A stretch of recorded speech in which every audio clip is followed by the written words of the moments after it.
बिस्मिल्लाहिर्रहमानिर्रहीम। अस्सलामु अलैकुम प्यारे दोस्तों, उम्मीद करता हूँ कि आप खैर आफ़ियत से होंगे।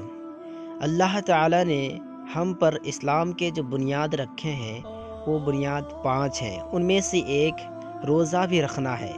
ये एक मुस्लिम फुटबॉल प्लेयर है जो कि खेल के दौरान ही रोज़ा अफ्तार कर रहे हैं।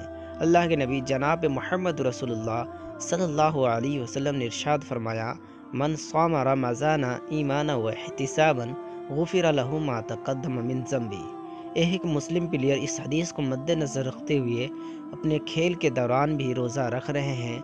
अल्लाह ताला इसे ज़्यादा से ज़्यादा इस रोज़े का अज्र दे। यह वीडियो उन लोगों के लिए नसीहत है जो लोग रमज़ान के महीने में कोई काम कर रहे होते हैं तो अपने थकावट की वजह से रोज़ा तोड़ देते। मज़ीद वीडियो के लिए आप चैनल को सब्सक्राइब करें।